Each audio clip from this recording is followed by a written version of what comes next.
run this year. And we also do various things around peace and justice and service because we're a Franciscan Catholic school too. So that's a little bit about me. It's the very last from past, so Yes. Donna again. So, Joelle Monaco, my pronouns are she and her. I'm an independent consultant for businesses near and far. I have about 13 years of organizational development and the niche of about 9 years being in the mental health field. So working on programs and projects related to mental health education, training, and development.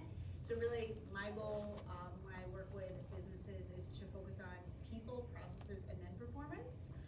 Because so often in workplaces we focus on performance first and forget the people component. And I always say if you don't have people, you don't have widgets, you don't have programs, you don't have products. And doing that with the focus of how do we elevate and educate our leaders to really focus on people and their well-being, and that comes to a multitude of different trainings around mental health, well-being, and just really incorporating and taking some of those words that you said, right, and being intentional about it and thinking about you spend a larger portion of your life in the workplace, so what does that mean? Like how do you enjoy going to work and how do you feel well, not only when you're at running club, but in the portion of your workday. Yeah, so it's interesting because, I mean, I saw Joelle had posted a few things on LinkedIn, and I was like, just gonna reach out to her and see if she can do this, and I was like, turns out, like, she does perfect things to come talk to us, and then Donna, I didn't even know her background, I looked her up, oh yeah, she's in Siena, this would be cool. Then come to find out, like, yeah, we got expertise here. So I am happy, if anybody has questions, like, or you have specific things, jump in at any time. I do have some questions so that we can kind of, potentially guide this, but I really want it to be of value for everybody. And I actually love the books that you have there. Like, Yeah. I haven't gotten through Carol's whole book yet, but the Atomic Habits, there's some Really good nuggets. really good nuggets in there, Absolutely. like especially about kind Yeah. of how do you tackle things Yes. to keep it going, and it's those little, Break it down to its elemental parts. Yeah. yeah, and I think that's super interesting. Yeah. So I think my first question just, I mean, we talk about it all the time, or hear about it all the time, we have mental health crisis. How did we get here? How did we get where we are, and are there specific reasons that you think professionally or How much personally? time do we have? I know. Well. Yeah. Do you You want to head this one up? All right, I'll head it up and then you chime in. Yeah. How did we get here? So, mental health, first let's say that mental health and mental illness, right, are defined by the culture and the society that you're within, right? The culture gets to decide what's abnormal, what's normal, right? And so, for that reason, mental health and our definition of it can always be sort of in flux, right? And can change and shift. And it's very susceptible to larger forces that are going on. Things like, I don't know, a global pandemic, or social media and changing technology. And so my expertise is largely with children and youth and young adults. And you do hear a lot in the popular media about how children and young people are suffering increasingly with mental health disorders and behavioral problems. And there's lots of theories out there, and there's certainly tons of researchers. I'm not a researcher, but there's lots of theories about why that is. And you do hear a lot about isolation, right? And the pressures of like what youth go through now versus what I did when I was that age. So there's plenty of different theories, but when you look larger at not just youth, but all of us across the age spectrum, part of it also is that, we're becoming increasingly aware of mental health and how important it is. So sometimes you get almost a and this isn't a bad thing, but almost like an artificial inflation of like, oh, do we really have more mental health problems now, or are we just better at defining it? Because I don't know about you, but when I was a kid, we didn't talk about mental health and mental illness, like, and I can tell you, my parents are deceased now, but I can tell you, my mother had generalized anxiety, and my father had major depressive disorder. But those words were never uttered in our house. It wasn't talked about in the media, right? And so you can ask the question, do we really have more of this going on, or are we just better at recognizing it? And Hi, I'm really glad you brought that up, because this is something I've been following, and actually, it has, as you well know, the US Surgeon General declared at the end of last year, isolation yes, as a pandemic. And as you may have caught today as well, and I posted a little bit of it on one of my millions of Facebook pages, but that his outgoing message is about isolation and the lack of and need for community, which is this. That's it, exactly. right. Like, Whether that's you the goal, isn't it? realize There's it- hundreds of women, but. Right, when you start in, you think, Right. right, you think you're all a bunch of solo agents, but there may be nothing more, and I don't know where you are with your running, power walking experience, but there may be nothing more empowering and community-esque than being part of a group that laces up and heads out. So to your point, and this isn't new, it's Right, just that's right. become attenuated because of social media, which he also addresses. My husband has an uncle who is an author, and I read the preface to his book that was written in 1960, and in it he addresses isolation. So there are a host of things that have transpired to accelerate. And I'll leave you and I'll shut up for one moment because I got bad recon, but that's a whole other story. My husband was just remember that in ancient times, when someone didn't, say, serve or fit in with the community, they isolated them. And it killed them. So it was a slow, they were shunned. So on that happy note. So where were we? So, yeah, no, I was gonna say same thing, and, you know, it exists on a continuum. right. And it's self-defined in so many cases, so when you say crisis in the mental health world, we have all these things, right? Mental health challenge, mental health crisis, mental health diagnosis. So when you're also thinking about it, we'll quantify it, right? It's individually quantified, and I think we're gonna talk about some of that, but that's, you had referenced, you know, I do the mental health first aid trainings. And a lot of that is, as we start to learn more and we become more aware, we're more likely to talk about it, we're more likely to seek treatment, or treatment's ready to be available to us, and we're not going to be pushed to And the it's very side or hard, isolated, right, and right? getting treatment is difficult, we don't have enough practitioners, and insurance is not always on your side. That's, So you have to run, Exactly. because of the endorphins. Yeah, you have to balance Well, that, and right, and I would argue too, that treatment, just because you may have some symptoms of a mental health disorder, doesn't mean that treatment is necessary. And that might sound weird coming from a clinician, but I can tell you, I actually studied this a little bit when I was working for a county mental health department where, you know, public mental health clinics always have a wait list. They have a wait list for months sometimes. And we did a study, this was in a children's clinic, where we took a close look at all the referrals that were coming in when people said, oh, I want an appointment for mental health treatment for my kid. And we did this, instead of making them a client right away, which was the typical behavior, we started asking a lot of questions. Well, what makes you think that you need treatment? Why do you want your child to come? Who told you to call us, et cetera? And we would dig in and do this front end triage, and guess what we found? Half of those referrals actually could benefit from clinic treatment. The the other half needed something, but it was something else. It was something different other than hormone treatment. So just to underscore your point. I would say that's what we're finding when we educate more people to be that supportive, right? And Yes. have those conversations, that it's, you have the community, you have the connections, you have that, those, we call them resilient skills, right? Because we can't control what's gonna happen to us, right? But what we can do is put more tools in our toolbox, and if we have those resources, we can mitigate and push some of those challenges, right? And kind of regain whatever that equilibrium looks like for us. Yeah.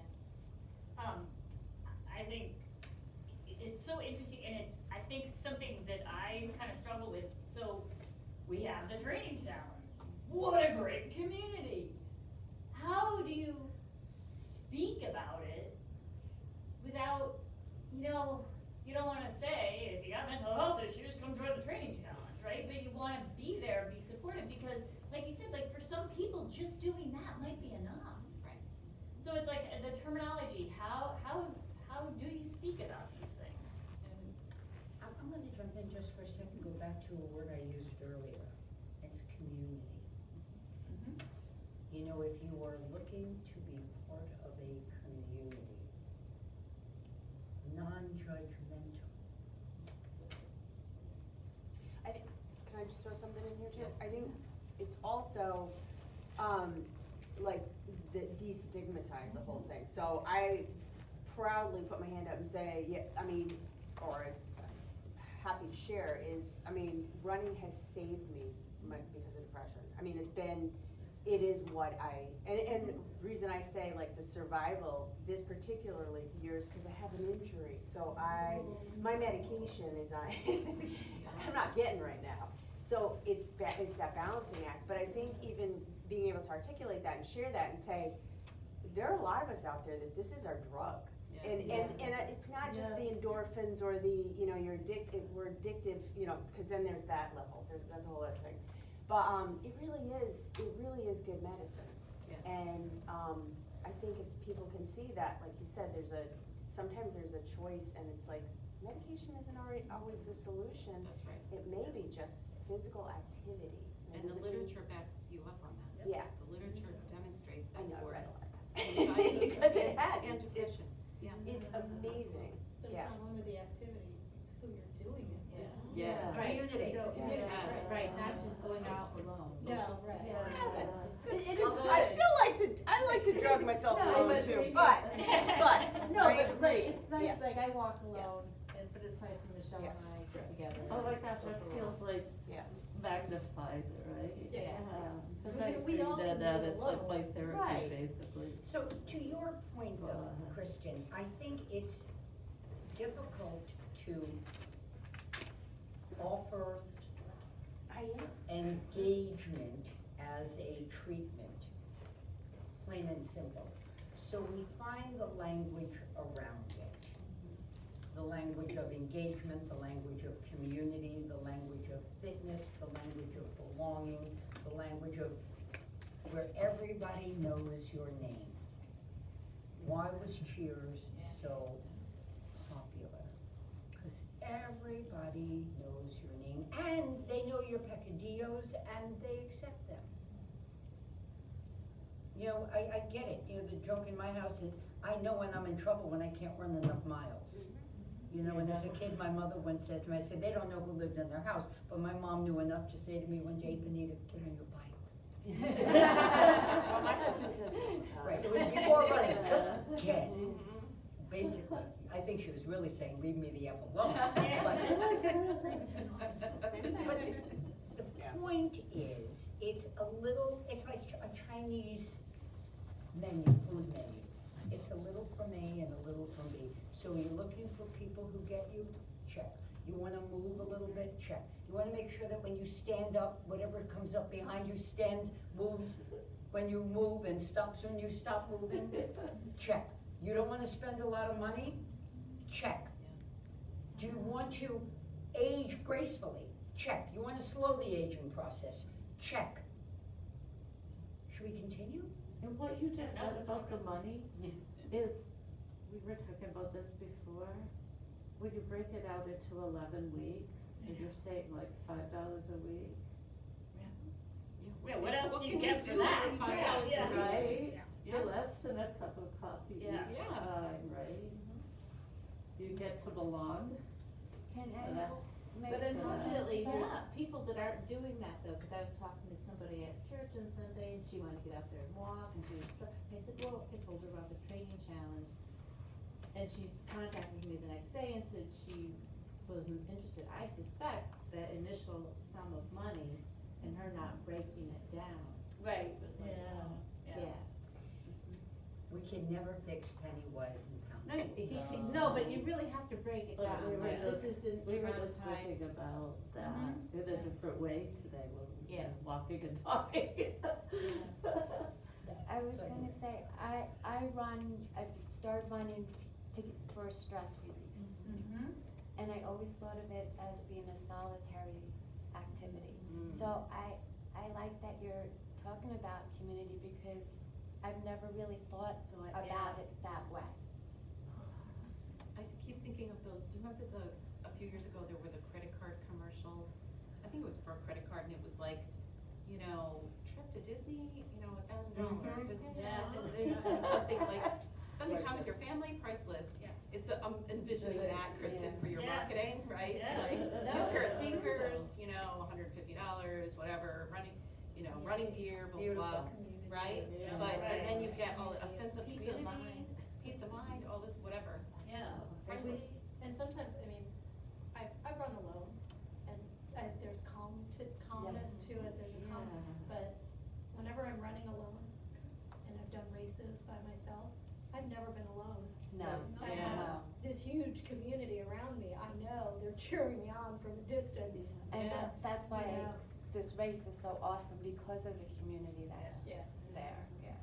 But I will say, for years, I went to races, the whole time I lived in Colorado, I went to almost all the races by myself. Even when I had family, they were like, yeah, no, we're not going.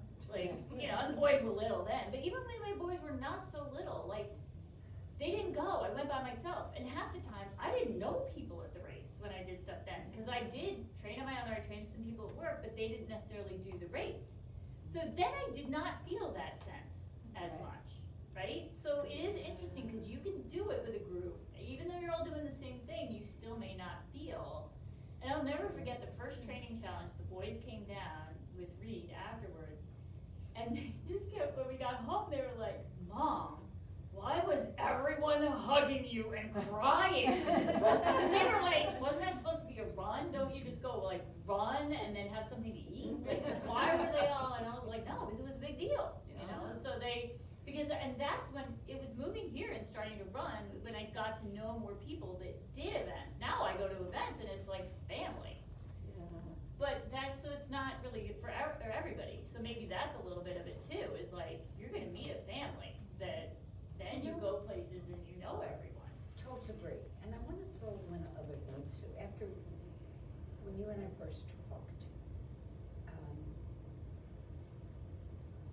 for women, men too, but women in particular, anything that we do to take care of ourselves, we label selfish.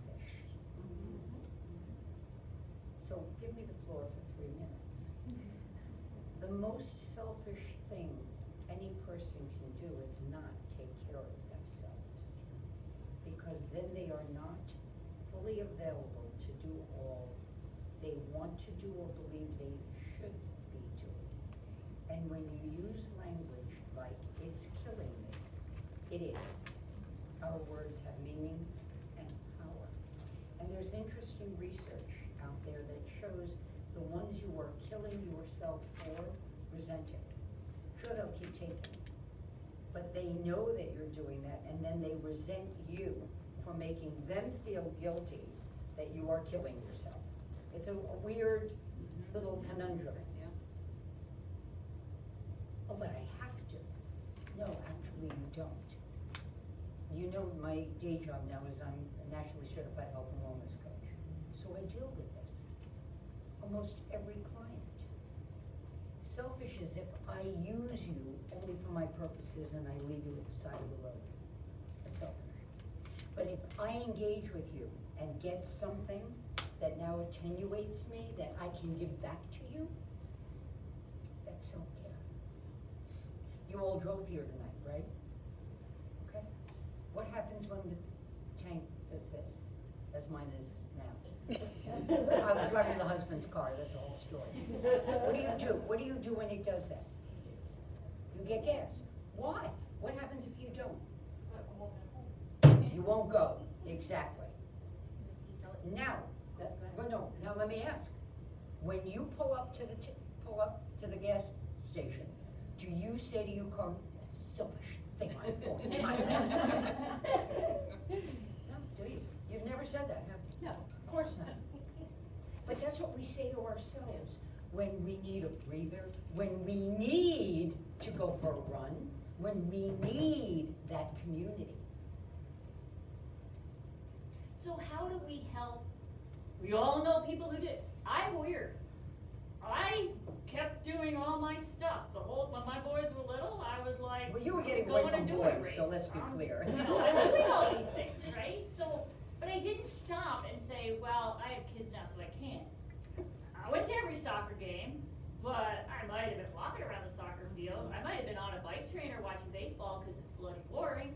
Because I could train on the bike and take pictures, and everybody thought that was pretty amazing. But so like because that was important to me. I knew I wasn't giving that up. I think it was also because I have kids older, so I was so entrenched in what I did that maybe I didn't give it up as quickly. But some older moms are the exact opposite. Yeah. So I went. How do we help people see that? We have to keep telling the story. Well, the other thing is I think there's a difference between self-care, right, as a checkbox of, oh, I came tonight. Yeah. And I say self-care is about being intentional and consistent. Because I have workplaces say, oh, well, we focus on self-care one day out of the month. Well, that's really not, when we're Right. talking about all of the life challenges that you're all experiencing, right? Injuries, who knows, just getting your empty gas tank, whatever it may be, right? Those are all the challenges, but what are all the protective factors? Because if you're not doing your self-care and you're not being consistent and intentional, does it really count? It's like saying you brush your teeth. Correct, right? I mean, it's Exactly. ridiculous. Exactly. Exactly. And what are you teaching The kid. your children? I see this all the time at the Y. I've seen it for years. Like the kid in the pool and the mom sitting there on the phone like this, and I'm going, go work out, go walk the track, do something to be part of that process, because again, you're a role model, then it's consistent, and if you go home with the habits, and you kinda, I mean, I grew up, my dad's going on 87, and he still is out doing stuff, he's skiing, he's doing all, I mean, it was just like, so it was always just, that's just what you do, you just move. And I was gonna flip back to the point you made earlier, you were like, well, I had this word, but I didn't share it, right? And I think a lot of times we have these intentions, or we wanna do these things, but we never share it, so there's no accountability. Right. That's a good one, And right? We make the kids do that Right. all the time. We Yes. share it because then everybody knows, Yes. right? And Everybody else on the team knows their word. Yeah. And it's And about they're cheering failure. that word. It's fear of And failure. Fear of failure, which holds us back, That's right? true. But then it doesn't let people know what we want to attract. And I believe in manifestation, right? Like, That's a good one. I don't make goals, I say, this is really what I would, my highest power, what I would wanna do, and then I start sharing it. And then you said, this is my word, start telling people, and this is what you wanna do, and then you know what? Things start to attract to you because you find yourself being attracted to like-minded people, like-minded groups, when you're like, well, how do we start talking about mental health? I'm the lady known that goes into workplaces and just talks about mental health, and they're like, oh, like, I'm like, but you do it, right? And then more people start to come out of that woodwork of, we're like-minded, and I'm gonna hold, I have accountability, right? It's on my schedule, just like that meeting with your boss. I always say, you would never skip a meeting with your boss, would you? Would you just say, I don't have time for it, I'm just gonna skip it today, I'll try again tomorrow. But that's what, how many of you said that about lunch this week?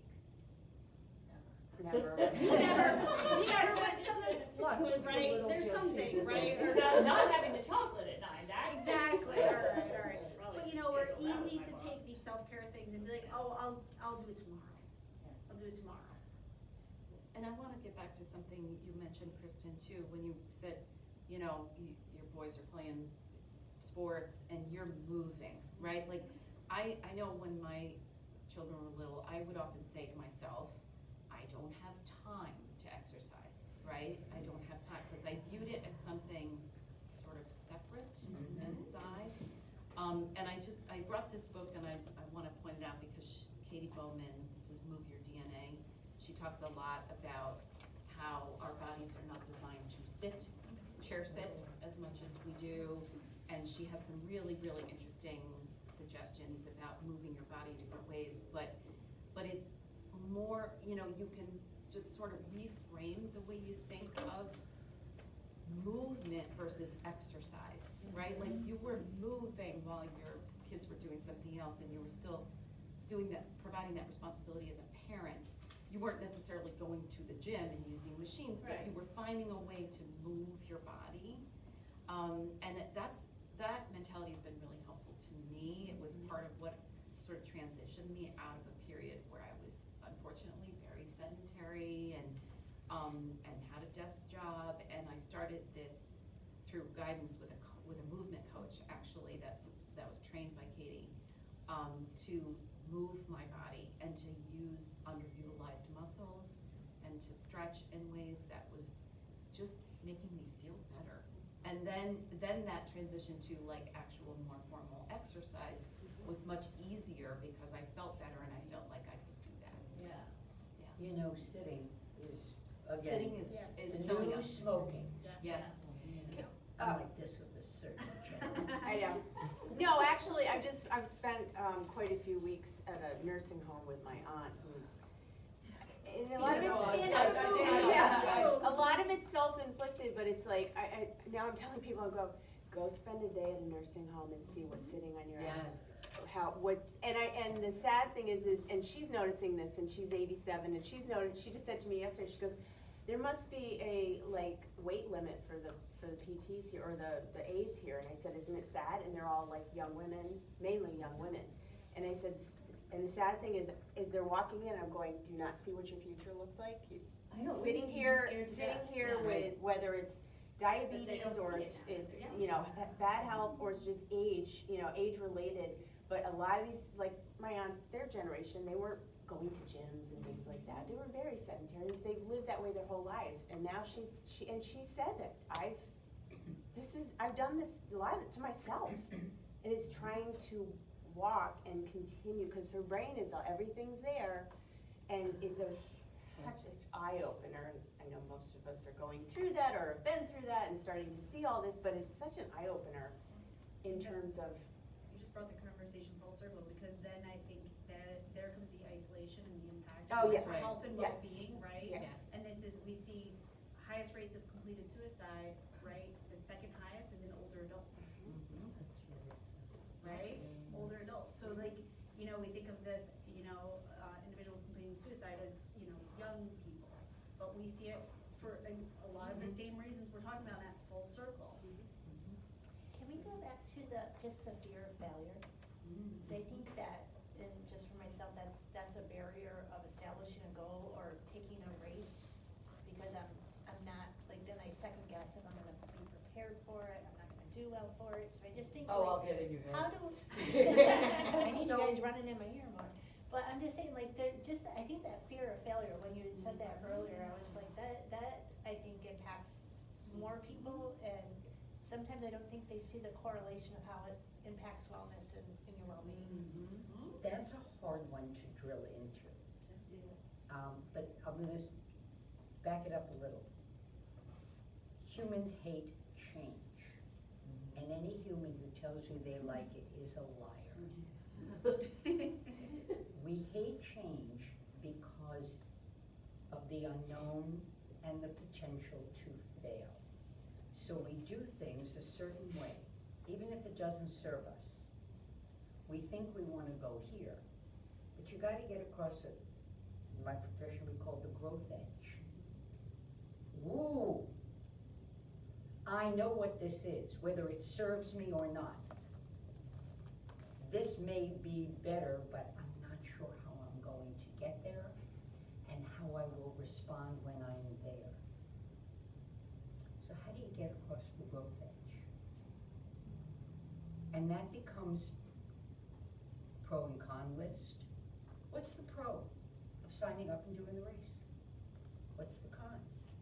This, we love to make things bigger than they are. They're not.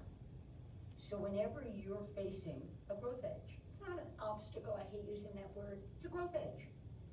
Take a look and go, okay, what's the value of me staying here? And what's the value of me going here? There's a social worker in Glenville, I don't know if he's still practicing, he used to talk about the dance that couples do, but we do it with ourselves too. So you and I are in a relationship, you say A, I say B, you say C, I say D, and it goes like that all the time. But I don't like the dance anymore. You say A, I go Q. You look at me like, right. You say A a little more forcefully. I say Q. You stamp your foot. And you say A, and I say Q. She's not moving off. I mean, I'm not moving off my Q. You have to change. She's got to figure out a new way to respond. And that's how it is with us in making those changes. Okay, it's been A, B, C, but I want to go A, B, D. A, B, D. Oh. Oh, it's okay. What's the worst that can happen? That's what I always say to the kids. Right. I'm like, just go Right. out really hard, what's the worst that can happen? They're like, I'll die. I'm like, okay, you're not gonna die. I said, you may have to walk. Right. Oh. I Like, did- they literally haven't even thought of that, so Right. that's exactly what I What's said, the- like, what's the worst thing that can happen, right? It's Like, mindset. yeah, you Does it don't really get it. matter? It's Is your mindset, family right? gonna love you, your friends and all? And Are you it's still true. gonna eat? Yeah. Are you gonna? Yeah, Listen, I did the Cape Cod Marathon a number of years ago. I wasn't going to, I had just done 2 marathons, I had a good 15-mile run, I said, yeah, sure. Drank some Gatorade at like mile 3, the mix was off. I would never drink Gatorade without adding water. And my stomach was on fire. Make a very long story short, you don't cry in a marathon, I was crying. I had about another 7 miles to go. And I said, okay, am I gonna be DNF or DL? Dead last to not finish. And I sat down. And I cried. I had to decide what was I gonna be. And in the 5 minutes I sat, my stomach finally got better. And people were still running. I said, well, I'm not gonna be DL. Yeah. So you could look at that as I failed, right? I set out to do a marathon, I ended up, it took me like 5.5 hours. No, you always have a choice, always a story to my stories. You have choices. You get to choose, so there's your pro and your con list. What's the worst that can happen? And then you get to choose. What serves me better, staying home or running? I did a program with someone last night who always does New York. She had to walk it this year. It took her 8.5 hours. Diana Graziano. She goes, but I finished. But here, So- okay, I just have one caveat to that. Go ahead. There's, particularly as you get more and more competitive, and the DNF, like, nobody wants to see a DNF by their name. But medically, there could be reasons for having it, and it's really learning as you're going through this journey, learning your body and saying, no, I had an asthma attack in the middle of the Boilermaker. I went over to the medical tent and said, yeah, first time I've ever like not finished a race, but I Yeah, you could've done I it. could have died, Yeah. but, you know, so there's that fine line of like, that, you know, and then you have people, there's somebody that posted, she bragged about how she just kept right going through it, she had a freaking concussion. I said, you should have been pulled from the race. Right. And so it's one thing to say, know your own body, but you need to also protect your own body, and you protect your own mind. And so it's that, learning that difference between, I don't really care what place I come in anymore, you know, I've given up on that. You know, but, and that in itself was a hard thing to make a switch to. So that's my only caveat to that is, Well Don't said. don't be so afraid of the DNF if there are truly reasons that you cannot finish. And I sat down. I did, I sat down, I really had to, I may have been DNF. And then it passed, Right. and I wasn't DL. But let's talk a little bit about mindset, cause it links with That this. it's okay to not finish, you know? Yeah, and then, Yeah. right, it's how you define it, right? If you have, so there's this, another book that I brought, so, you know, if you think about having a fixed mindset, which is either like this idea of like, either I have the skills or I don't, either it's like I'm innately athletic or I'm not, right? Versus a growth mindset, which is more about, well, I didn't finish this race, but I learned some things about my body and I'm gonna finish the next race, right? So it's just kind of shifting your thinking and it helps you to redefine failure. Like our society is really awful about defining failure as something really negative, but you can also look at it as a growth opportunity. You said a growth edge, I think was the word you used. Like, it's a growth opportunity. Well, I failed this test, or I didn't get this job, or I didn't, whatever the task is. But now I learned something about what I need to do next time, right? So, share, what's standing in the way of you signing up for a run? I think it's just the making sure that I train, do I feel satisfied with the outcome? Can I ask a question? What would you tell a friend that told you the exact same story?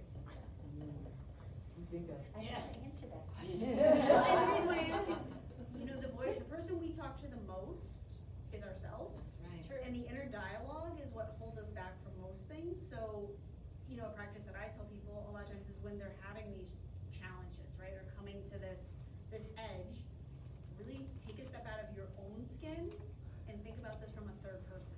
And say, what would I tell a friend, or what would, or ask a friend, like an objective friend that you're like, you know what, whatever they say, I'm gonna go with.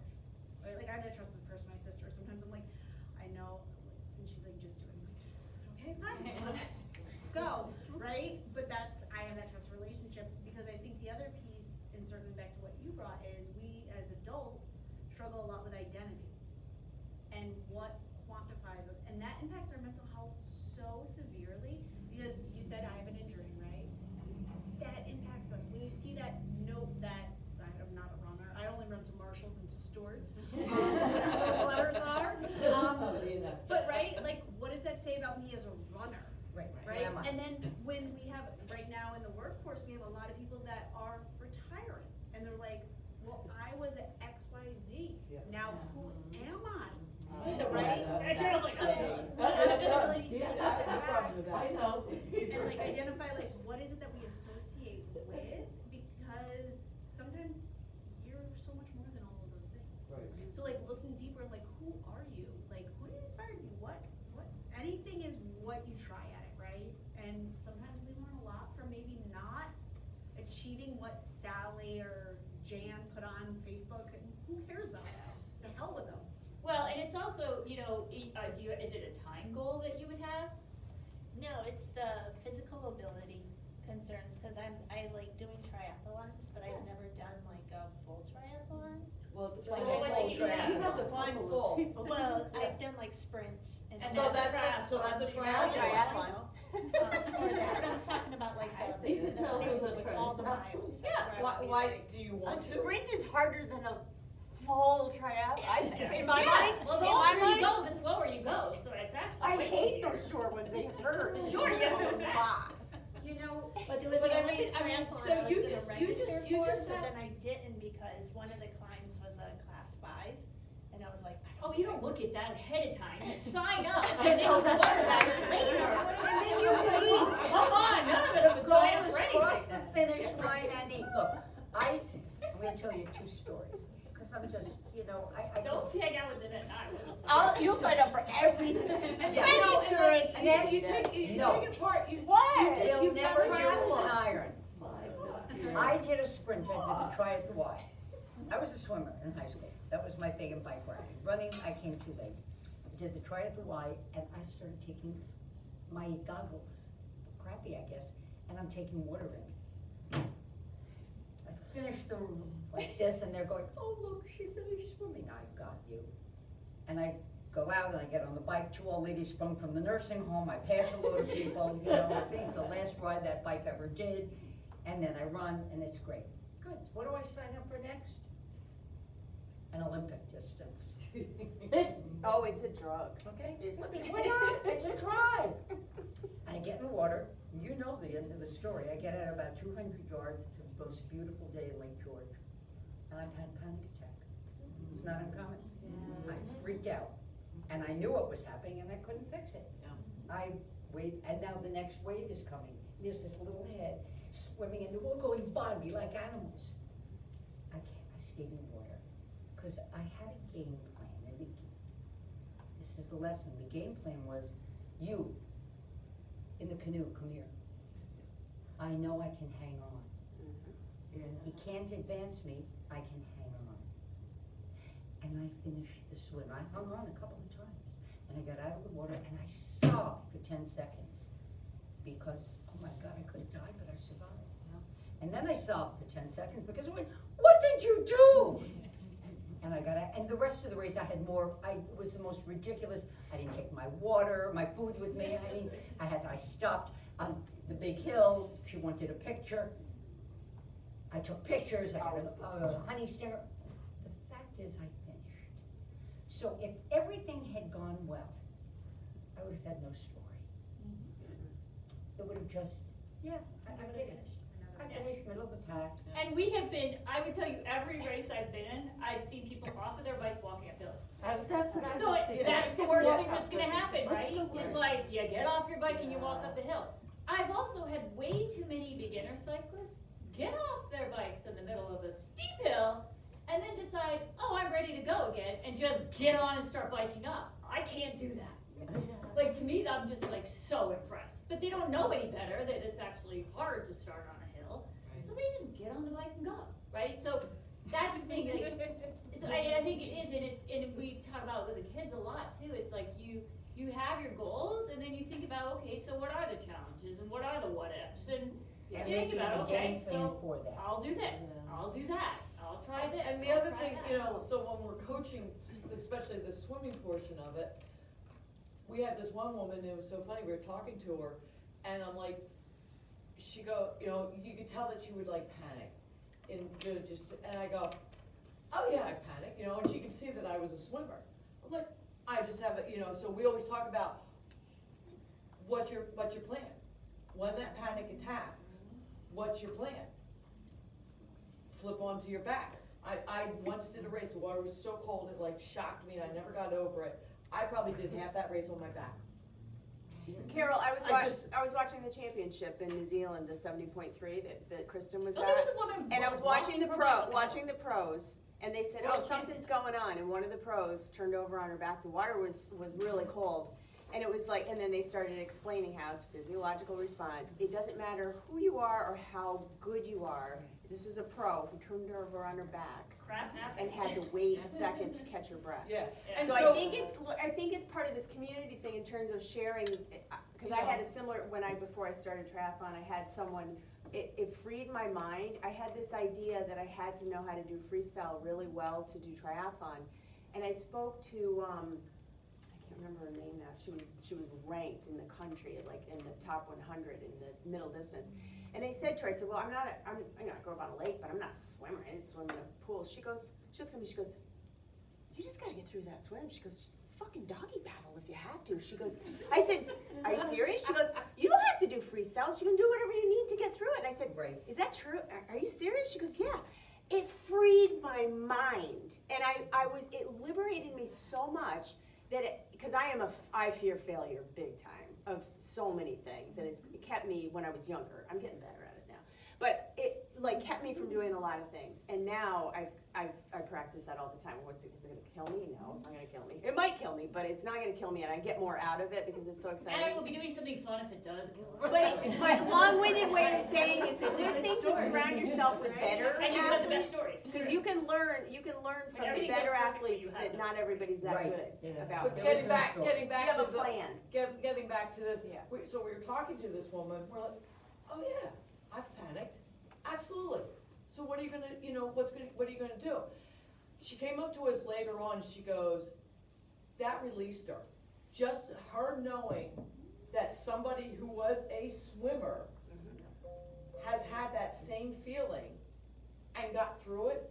The woman, she's like, all of a sudden, she was swimming better because she knew she wasn't the only one. I'm like, why do you think you're the only one that has a panic, that Everyone does. everyone does, and has it's how that. it's how you handle it. And it was just really, that was, to me, as a coach, that was like so gratifying to hear, like, okay, I never would have thought of that as a benefit, but that helped her get over that swimming hump. I would also say, what's best is pick courses that are good for you too. So if you are super, there's lots of places that have flatter courses. Pick a flatter course. Yeah. Do that. Which Get one confident. is it? Which one is it? We're gonna be signed up by the end of this. Yeah. We got The 10 real more minutes, key- what we're gonna. The one in key Maine? for you, Pumpkin Man. right, the I've real- done the the one sprint in there, but I Maine? didn't do the Olympic, yeah. I'm You've signed done- up, I signed up for the sprint and then the 8675309 the Yeah, next the day. run. I like it. Oh my gosh, the sprint is so I like the good sprint. though, I love that sport. Who I will did do it 3 months after finishing radiation for breast cancer. Wow. And I did Lake George 6 days before it, so. Yeah. God, I feel like a star. This is a woman who doesn't believe in herself. Right, Yeah, exactly. I'm like, okay, wait. But you know how many races I ended up not, unfortunately, I still have this, I have 10 days after my surgery, I was supposed to do Helderberg. First race I didn't even do. Then fall, I wasn't ready to do the half marathon I signed for. And then this year, I dropped from a full marathon to a half. And But it's that's like- exactly what Carol was saying, right? You but did the it's smart just thing like, for it's you. hard. Right. So now I Which is signed also up for really 5 important. trials. Let me ask you something, are you gonna be on the front cover of Triathlon magazine? Oh my gosh. Is that? I believe I will. But, And wait, and then how do you get there? It's like, how do you eat an elephant? You don't know how you eat an elephant? One by One bite at a time. But have you done that before? The sprint I've done, I haven't done. Well, just think of the finish of that buffet afterwards, right? If you guys haven't done Pumpkin Man, it's like pumpkin pancakes, pumpkin waffles, pumpkin and trays and trays of Lindt truffles, Yeah. pumpkin beer, pumpkin You always wine. hear that pumpkin whoopie pies. Yes, Oh, pumpkin nice. whoopie Nice. pies. Right. My husband finished before. All right, we're all me. going now. Oh my gosh. So that you. community, if you guys. Yes. Actually, I've always had that on my list too. Weekend The after fall. Labor Day. Pumpkin Yeah. Man, it's the early weekend September. after Labor Day. Yeah. So I'm sorry, what's the distance? It's actually a triathlon, but it's more of a running festival now. They used to do, like, most of it's like running, but they do have the sprint and Olympic. They don't do The sprint and then the Olympic on We need to do Saturday. sprint. And the running festival on I love the Sunday. Let's the go, swim is- all And right. I fight. And I the freaked swim out in the is in water the and all that pond. jazz, and I still got out there, and I still trained, and I went and did a sprint after it. It was fun, it was cold, it was fun, but That's so. It's in we Maine. all think that we Are you going? might not. I just looked You it can up. go now? I just looked it up. When It's in Maine, I think. Organization Yeah, it's South Maine. can't. So we were out in New Jersey to do a sprint. And it was an all-woman event. And the fear was, it was beautiful weather, but a hurricane, the residual of a hurricane was gonna move in, and they knew there were a lot of new first-timers in this try. So they canceled the swim, so the water wouldn't be too rough.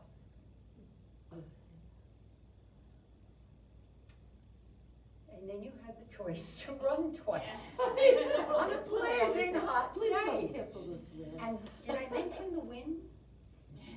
On the bike. And as I'm telling the story, I'm seeing you made the turn before me coming back. And it was so windy. You're praying to whatever you pray to that you don't get blown over. And the people who don't do triathlons are going, why? So the point, so it's not always us. There will always, always something. Control And what if you we can control. acknowledge there will always be something, we cannot control And in a way, that's the beauty of running, or biking, or swimming, is really, how do you respond when it doesn't go A, B, and you get Q instead? And that's when you find out who you really are. That's the, This just made me think of something, Anita, though, and it kind of ties this together, back to what you were asking and what you were commenting about signing up or not signing up. Is it really the race you're worried about, or is it the training? Because people aren't committing to things because it's like, well, you know, that's in June and I gotta commit to this, and it's like, you know, certain things that really pay off and mean something and make you happy and they're gonna help you unload the backpack of negative stuff, it takes time and it takes a commitment. And what most of us have found out on any race, whether it's or event, running or triathlon or whatever, is race day you have no idea what's gonna happen. And I've had more things canceled because of the weather or whatever. You have no, but all I know is that when I make a commitment, and my training partners know this, is when I say I'm gonna do something, I do it, I show up. But that's because we have our community, and we have that, and that's what I think that And is. it's the That's journey. what you're, and that's It's what getting it's- there. And It the turns out fun to that be we're the best having part. getting there, whether we make it to that race that day or not, is like, what are you gonna learn through that process? So maybe it's going back to, how do we relay that message to women who aren't signing up now because they're looking at whatever the price is? Or it's like, is it really that, or they just are like, I don't know if I wanna commit, like going on a Wednesday afternoon. Well, you don't have to show up every Wednesday, but we are trying to hold each other accountable. And even if you do And it, consistency. That's and- right. it's so we're consistent, talking you start about the building delight of those. a journey and learning something new. I know. The delight of a journey, I love it. Is that a delightful journey? Journey. I'll have to throw that I in. like that. For the sponsor. Okay. Kristen? I did put- write that headlines down. for a long time. Write that down. Well, it's like Kira D'Amato last year, like, she was just She was like, really she good. knows what to say. Joan Benoit Amos said always, like, you know, How to get the sponsor. And then there was the singlet that Lydia Colbita made, delightful AF. yeah. It just sits in my drawer.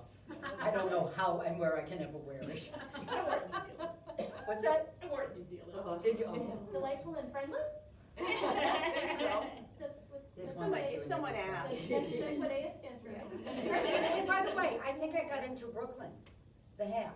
Has anybody ever done the Brooklyn half? Yes. It's the best half. You say you didn't like it?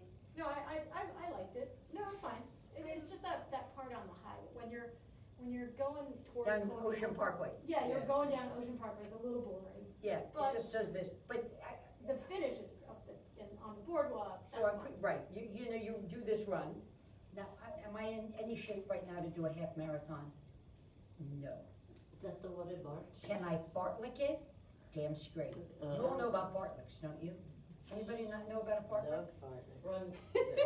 So a fartlek is the Swedish word for speed play. It has nothing to do with your mouth or your butt.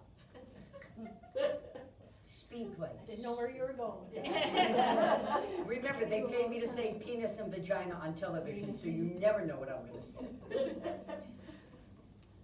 Fartlek is the Swedish word for speed play, which we will generally call intervals. You run a little, you walk a little. You run a little, you walk a little. That's how we pick up speed. We begin to teach our feet how to turn over more quickly. But it's also a way to survive in a distance run. When the spirit's willing and the flesh isn't. It's run a little, walk a little, run a little, walk a little. And if you Google fartlek, there are a couple of articles that just have been published on that, as I'm sure you ladies know, how healthy fartleking is for us. We see it rather. But, you know, but that's part of what we, you know, we do, we now have a run walk program. You know, like, you know, George, she's like, she'll run, she walks a little, she runs, and, you know, it's called active recovery. And so that's part of what we've evolved this program into, is we've added walking and trying to there's no shame in walking, you're still moving. That's right. But there is, when people hear race. Oh, I know. They think, so, and we've added that run walk, it's like. no The one's Galway looking at me. method. Yeah, oh, absolutely, and we One of teach the we- gains of running. Yeah, we teach the Galway method, so it's just, once again, it's like, whatever it's going to take to get you to move, sign up. I'll see you there. Let's So all you farm could- it together. And now they're all gonna sign up. And I haven't gone to the running festival the next day, but my husband is so hopeful that he actually signed up for the American Pie, 3.14 miles. He didn't sign up for the pie. That's awesome, I like He's that. gonna volunteer because then he gets more food. Yeah, exactly. There's a route for me, there's a route.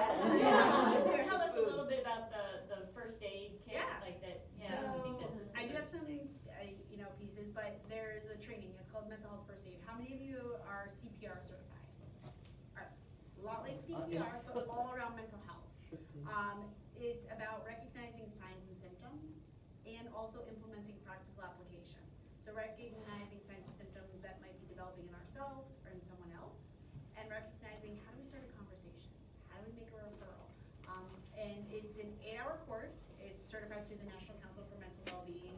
It's taught in probably 28 countries now, but there's all different modalities, and the piece I love about it, I've been training in since 2016, is really that it's practical. It's not these abstract ideas, it's really talking about what is mental health from a proactive approach, and then how do we take care of ourselves? A big component in the new curriculum is all about self-care, because we're all givers, you're all caregivers, whether you're caring for someone at home, at work, family, friend, but how are we taking care of ourselves?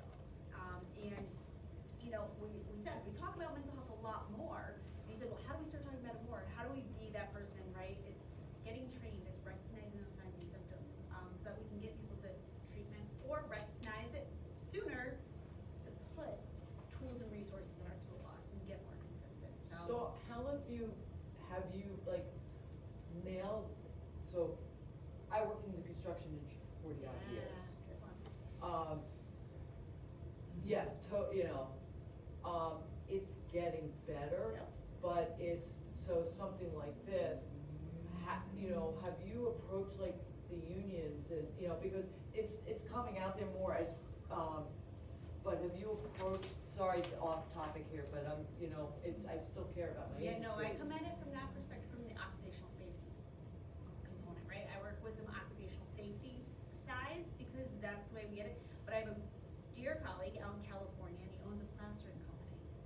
And he saw high rates of mental health amongst his workforce, and substance use and misuse, right? Yeah. Because we know that goes hand in hand. Hand in A lot of hand, times yeah. when we're talking about Well, it's that, machismo. I can do it all right. Machismo. Well, and it's also really hard work on your body. Oh, absolutely. Like, and we say, like, you can't, mental health and physical health aren't separate, so they're together, right? Correct. So if our body's hurting, it's hurting us deeper, right? And we're manifesting that, and our identity's being challenged, all these things we talked about. And he owns a plastering company, I think he's the second generation, and they really looked at how do we implement well-being from a proactive approach. And so he's written a few articles, but I approach it a lot of times reaching out to unions. They're getting there, they're starting, right? They're starting to talk about this, they're doing some They of the are. work. I They're doing think some you of the see work. it in their apprenticeship programs, And they're doing starting some of the work internally. I think there's still a huge opportunity, but again, it's fear of failure, it's fear of vulnerability to say, oh my gosh, if we have someone come in and really focus on mental health and well-being in the workforce, are we saying then we have? And data shows the leading cause for lost productivity in the workforce is depression. But what initiatives do your employers post about that, right? And that's always the challenge to me. We have all these signs up about choking.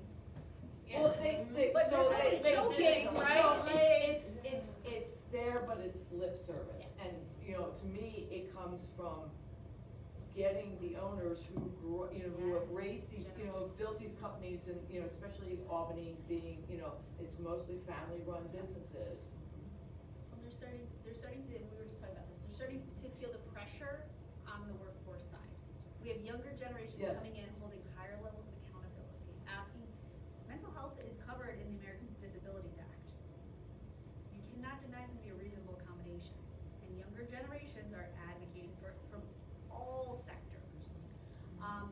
So we're seeing that push and pull of like, okay, let's be proactive and be, you know, think about how do we fully integrate this into our operations, into our benefits, into how we take care of our people, but also their people, right? When I was joking with Don, I was like, well, you can either do it or you'll be signed up for a merger acquisition, whatever side you wanna be on. Like jokingly, but really, people are But starting to that- hold businesses accountable. Right. Now, is this training like something anybody can access? Anybody, I've trained clinicians to community grandmas and everybody in between. And, you know, there are a lot of trainings being offered locally, there's different modalities, but if you're interested, if I'm not doing something and there's something available, I'm more than happy to help figure that out for you. What's the vibe on the campus these days in that environment? In terms of mental wellness, Cause I do think there's more awareness, like I There see is. it at the high school level. yeah. It's a little bit of a mixed bag. I see, in some ways, it's good. It's absolutely a positive thing, right? That there's less stigma and there's more discussion, open discussion about mental health. Young people, though, sometimes can wear their mental health issues like a badge of honor, a little bit. And that doesn't sit super well with me. So I think, you know, students need guidance, they need feedback about where's the sweet spot of, yeah, we need to, if you're having a legitimate mental health issue, we need to honor that, we need to get you the help you need or help you through it, whatever. But you can't like, you know, you can't have like, maybe it's just really communication skill deficit and you can't get along with your roommate because you can't talk good. That's not like a mental health problem. That's like just a communication problem. Yeah. And don't say, oh, well, I have anxiety or I have depression when you really don't. And so I sound a little flip saying that, but like I do hear. No, but I mean, I hear people- that from the high school You're kids just all the right, time, right. like, Yeah. well, if you tell me to do that, I'm gonna have anxiety. I think Yes, I already have yes. anxiety. Right, and it Right. minimizes Right. the reality And then of there's a kid people next who to him who really has serious do. anxiety, and it's like, Exactly. what are you doing? Like, you just. Exactly, or trauma, I hear trauma, a lot. I train, I have a curriculum that I can train people on the impact of trauma and how to, have more resilience. And I hear students say that all the time, oh, it was so traumatic, oh, I was traumatized. And they're just being sort of dramatic, right? Like, it's, and it's demeaning to those of us who actually statistically, most of us have gone through something traumatic. And so it minimizes that. So I do hear that a lot on campus. But the good news is that people are more willing to seek help. They're more willing to talk about issues. And that's a positive thing. Yeah. Well, it is 7 o'clock. I don't know if anybody has to run, but, No pun intended. No pun intended. yeah. You do. Don't you have another meeting? I do, yeah. Okay, I was gonna say, I'm gonna keep you on I time. have a question for you. What questions do you have?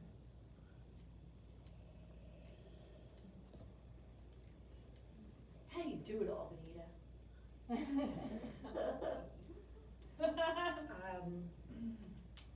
One step at a time.